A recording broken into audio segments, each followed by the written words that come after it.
You told me everything that is wrong with Breaking 80.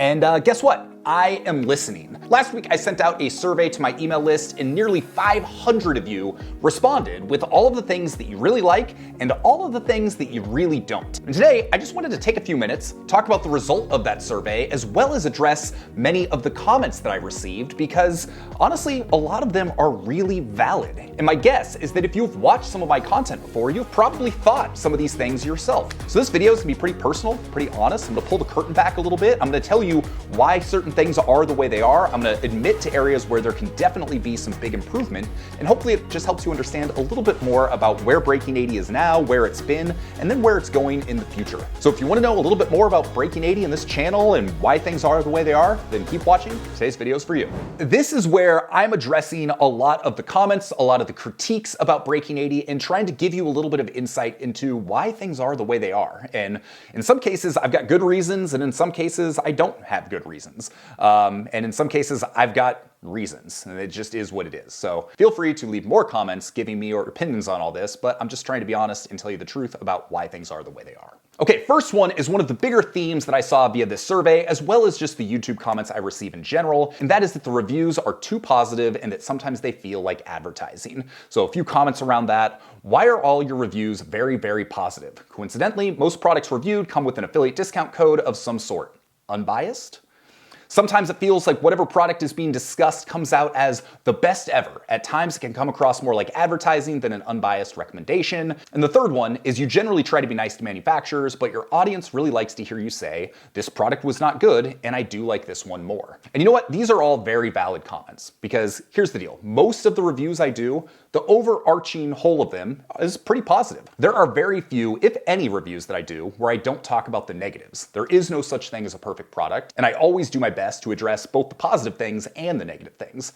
Part of the problem comes in is if there's a product that I genuinely really like, every time that happens, it's, oh, this is sponsored. Oh, you're getting paid to do this. So here's the reality on why I typically don't do overarchingly negative reviews. I get access to a ton of products, way more products than I could actually create content around. And so to do a negative review, it doesn't really help anyone. I would rather focus on the positive products, the ones that I think are really good. I'm gonna put my emphasis, I'm gonna put my support behind the ones that I think are good, rather than put my emphasis on the ones that are bad.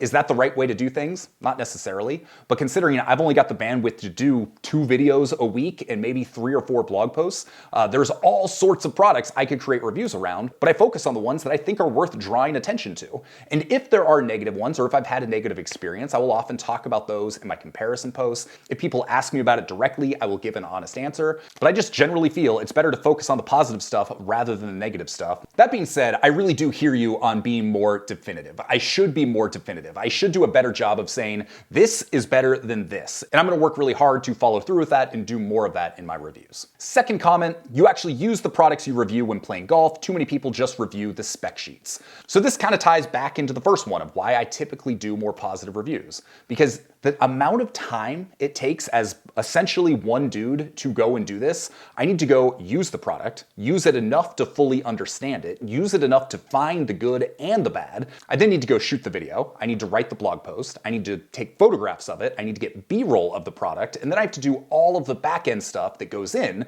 to publishing a video and publishing a blog post, not to mention promoting those things. So you typically will watch a 12-minute YouTube video about a product and be like, like, would have been better if you had done this, this, or this, or I'd like to see more of this. But for every 12-minute video, there is hours of work that go in behind the scenes that you don't see. But the reason I say all this is because the most important component of it is actually testing the products. I don't want to come out and shoot a video unless it's like a preview video or something about something I haven't used or don't have real opinions on. Because all of this just revolves around trust and me being able to give my honest opinions. And if I haven't used a product thoroughly enough to give that honest opinion, then these reviews are kind of worthless. So I always try and do my best to review each product thoroughly, but that takes time. Especially if I'm in a period where I'm traveling a lot, then things get delayed. And so that's why you might not see quite as much content from me as I might like to put out. This also leads into one more kind of related thing, and it's one of my personal biggest critiques of the Breaking 80 channel, and that's that I need to show more of the products rather than just talk about them. So comment that relates to that, you talk a lot. Maybe consider actually showing more of the products you review. absolutely fair. That is my biggest critique, because often I sit down in this office, I talk to you, I have some photos, maybe I have a couple video clips, but I don't do a good job of filming stuff on the course as much as I would like, of taking B-roll. I recently did a putter review, and someone left a comment about how in a 15-minute video, I only had like one clip of me actually using the putter.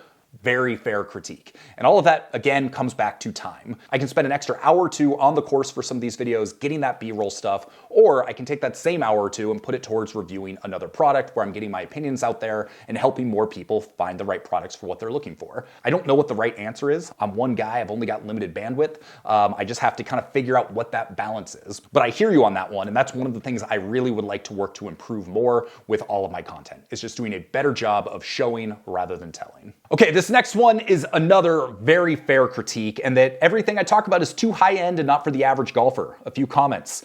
All high-end reviews like to see more affordable options. Stick to mid-range items for the average golfer. Not everyone is rich and isn't going to spend over $150 for shoes or $350 on a bag. And my personal favorite, you clearly like the soft life and pick luxury options in most reviews. It'd be nice to focus on what's more accessible to the Muni hacker. These are great points. These are some of the most common comments that I get. And one, yes, absolutely, I need to do a better job of covering a wider variety of budgets with a lot of products, especially when it comes to bags, shoes, and apparel. The other thing is I'm me, and I have to be true to me. I've actually got a cocktail website that's called Slightly Pretentious, which I think that I am when it comes to certain things. It's like slightly, like I like nice things, and I'm not afraid to admit that that's the case. So I'm reviewing the stuff that I'm actually buying, using, wearing, which do tend to be a little bit on the higher end. And I get that that might alienate a portion of my audience or a portion of my potential audience, but I also have to be true to myself. Should I do a better job of trying to seek out those products that are more budget friendly but still overperform when it comes to performance in looks and aesthetics? Absolutely. But again, this also goes back to what I know, what's easy for me. This is the stuff I'm wearing, so those are the things that are easiest for me to talk about, as opposed to taking the time to finding all those other things, going out, reviewing it enough. It's just the reality, and it's one of the downsides. And it's like there's an old saying, it's like if you try to appeal to everybody, you'll appeal to nobody. So all that to say, point heard, you're right. I should focus more on budget stuff, but that's the honest reason of why I'm not. And the other honest answer is, and this thing that most people won't say out loud, is that this is still a business. I don't take sponsorships. None of these brands can pay me X amount of dollars to talk about something. So I know I'm gonna get a whole bunch of heat for saying this out loud, but I'm one of the only YouTubers that's actually going to say that. Like, you go look at a lot of these other people that might be promoting a budget product that might be okay or fine, but they're touting it as the best thing ever. They're probably getting paid a sponsorship to do that. The only way I get paid is if there's products I actually like and I recommend, and I make that affiliate commission after you decide to buy it. So that's why in many of my videos I say, I don't care if you buy this one or if you buy that one. Yes, I might make a little bit more money on this one if it's more expensive, but everything I'm doing is trying to help you find the right person. And the fact that I do skew more high-end means a lot of the people here are going to be in that range that are looking for more higher-end products. So whether you buy a G4 polo or a Red Vinley polo or a B. Draddy polo, I don't care.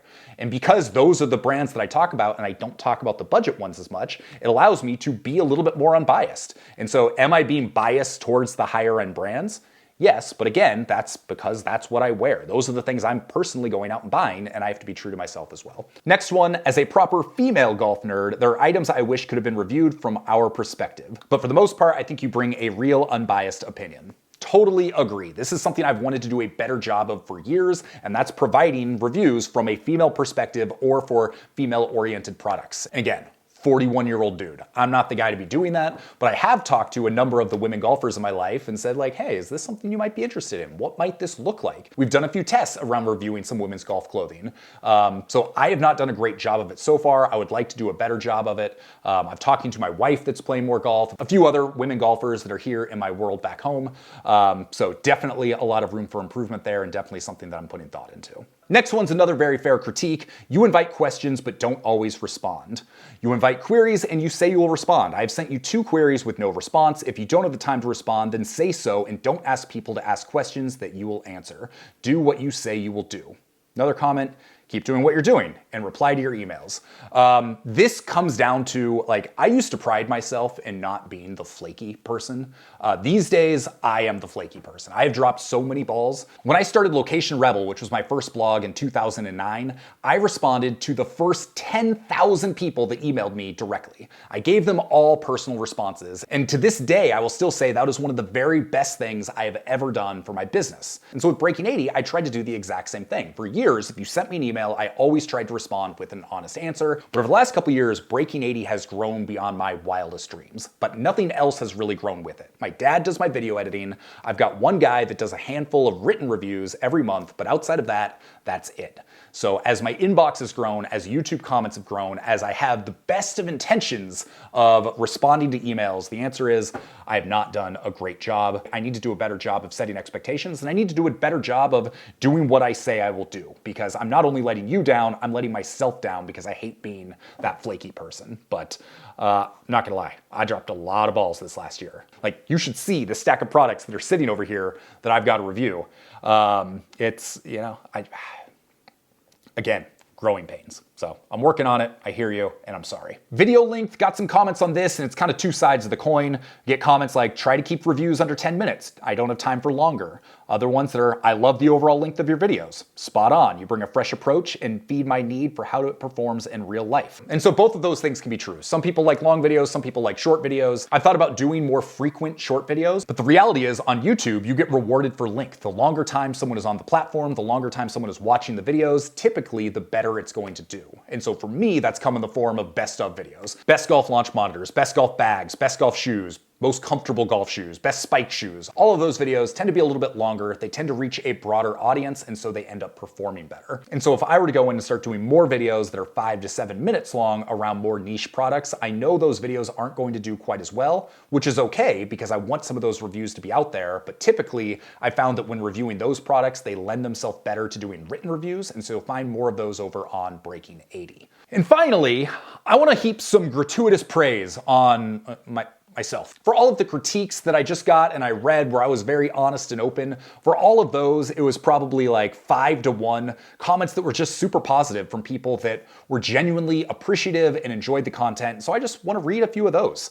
Your content is trustworthy and your delivery style is like hearing a golf buddy give his perception of something new he's got. You are always the most trustworthy reviewer on YouTube. Before buying anything, I always check to see if you've done a review. Don't change much. Of all the sites I go to for reviews, Breaking 80 is the only one I actually engage with on a regular basis across all subject matter. Congratulations and thank you. Love that you produce quality written content. It's super rare and I can tell you don't phone it in. I don't recall how I stumbled upon Breaking 80, but I'm glad I did. Also glad you're a fellow Portlander, would love to play around and chat sometime. I am 74 and married. And finally, wish I were you. Honestly, it is such a pleasure and a privilege to do this. And as things have grown, I recognize that there are things that I need to evolve along with it. There are areas where I have not done as good of a job as I could.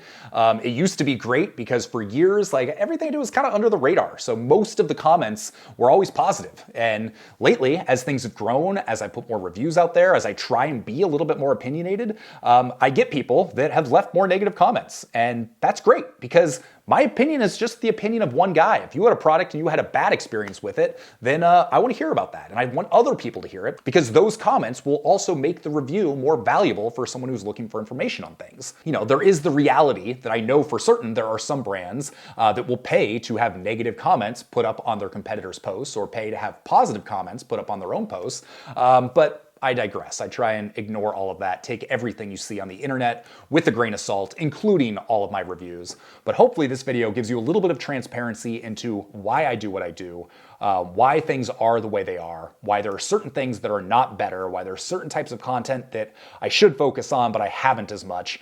And I hope this is helpful. I hope this helps give some context to the reviews. I always welcome the critiques. I am always trying to get better. I know there are a lot of ways that I can get better, but the most important thing and the through line with all of this is I genuinely am trying to do right by you.